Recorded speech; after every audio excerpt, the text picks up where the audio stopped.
ဒီနေ့သားမင်းများဒီတပတ်တာကာလအတွင်းမှာပေါ့နော်ဒီတပတ်တာကာလအတွင်းမှာကိုဘက်ကကိုပြောလိုက်တဲ့စကားတစ်ခုပေါ့ကိုလှုပ်လိုက်ပြီးတဲ့အလုပ်တစ်ခုอ่ะပေါ့နော်ပြဿနာကိုမိကွက်ထွန်းရှာသလိုမျိုးလုံးမိတက်တာမျိုးဖြစ်တဲ့ကြောင့်ဒီကာလမျိုးမှာဒီနေ့သားမင်းများဒီပေါ့နော်ပေါင်းအသင်းကိုအထူးဂရုစိုက်ရမယ်ပေါ့နော်ဒီကိုရဲ့ဘောင်းတင်းထဲမှာဒီလိုပြဿနာထထပြီးတော့ရှာတတ်တဲ့ပြဿနာဖြစ်တတ်တဲ့တကယ်ကြီးမိတ်ဆွေပေါင်းတင်းတဲ့ဒီတပတ်တာကာလအတွင်းမှာတော့ခဏလေးတော့ခက်ခွာလေးနေရမယ့်ကာလမျိုးလည်းဖြစ်ပါတယ်အထူးသဖြင့်တော့အဲ့လိုပြဿနာတဲ့ညဘက်ဒီမှာတက်တဲ့ပြဿနာမျိုးလည်းဖြစ်ပါတယ်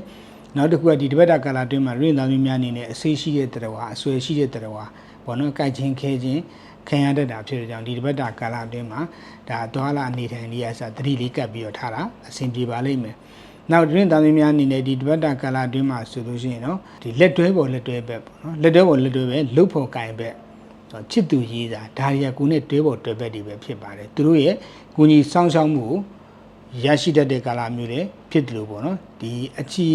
မြေတားကြီးမှာဆိုနေပေါ့နော်အဲ့လိုချစ်သူရေးသားမရှိသေးတဲ့သူတွေအနေနဲ့အချီမြေတားရေးတွေမှာဒါပေါ်ပေါက်အချီမြေတားရေးကိစ္စလေးတွေတိုက်ဆိုင်ပေါ်ပေါက်တတ်တဲ့ကာလမျိုးလည်းဖြစ်ပါတယ်အဲ့တော့တွင်သားမင်းများအနေနဲ့ဒီတပတ်တာကာလအတွင်းမှာပေါ့ထူးထူးခြားခြားနမိတ်အနေနဲ့ဆိုရင်တော့မိအနေထိုင်ရာနေရာကိုပေါ့နော်နေရာဆိုတာမိမိရဲ့အလုံးနေရာအိမ်နေရာအဆောင်နေရာစသဖြင့်ကိုရှင်းနေရာမှာ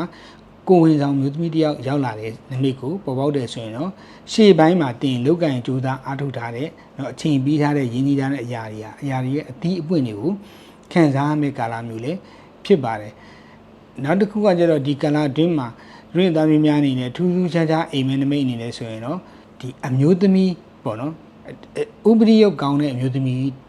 တအူးကိုအိမ်မက်နမိတ်အနေနဲ့မြင်မှန်းတက်တယ်အဲ့လိုမြင်မဲ့တဲ့အခါမှာဒီမြင်မဲ့လို့ရှိရင်ပြုလို့ရမယ့်ရရာကတော့အဲ့လိုအိမ်မက်နမိတ်မြင်မဲ့တယ်ဆိုလို့ရှိရင်ရွှေတကုံစီရီတော်မြက်ကြီးမှာရှိတဲ့ရှင်စောပုဖရာဆိုတာရှိပါတယ်အဲ့ဒီရှင်စောပုဖရာမှာကြော်ပွဲပြီးတော့မှအဋိဌံပြီးဆူတောင်းမှာဖြစ်ပါတယ်ဒီအိမ်မက်နမိတ်မျိုးရခဲ့သည်ရှိတော့နော်ဥပဒေရုပ်ကောင်းအမျိုးသမီးတယောက်နဲ့အိမ်မက်ထဲမှာသူ့တွေ့ရတဲ့စကားပြောတဲ့စသဖြင့်အဲ့လိုအိမ်မက်မက်တာနဲ့ရှင်စောပုဖရာမှာအဋိဌံပွဲထိုးပြီးတော့မိမိရဲ့ကိစ္စတစ်ခုကိုအလေးနဲ့ဆူတောင်းအောင်မှာဖြစ်ပါတယ်အဲ့တော့ဒီလိုသားများအနေနဲ့ဒီဗတ္တကာလအတွင်းမှာပြုလုပ်သင့်တဲ့ရည်ရကတော့မိမိယုံကြည်ရာပေါ့နော်အမျိုးသမီးနတ်သုံးမှုမေတော်တဘာဘာကိုရည်မှန်းပြီးတော့နှင်းစီပန်းအနီအောင်သုံးပွင့်လှူဒန်းပေးရမှာဖြစ်ပါတယ်ဒီလိုသားများအတွက်ဒီဗတ္တကာလအတွင်းမှာအကျိုးပေးကဏ္ဍများအနေနဲ့ဆိုလို့ရှိရင်တော့3 5 5 4 2 5 2 2 4 4ဆိုတဲ့ကဏ္ဍများပဲဖြစ်ပါတယ်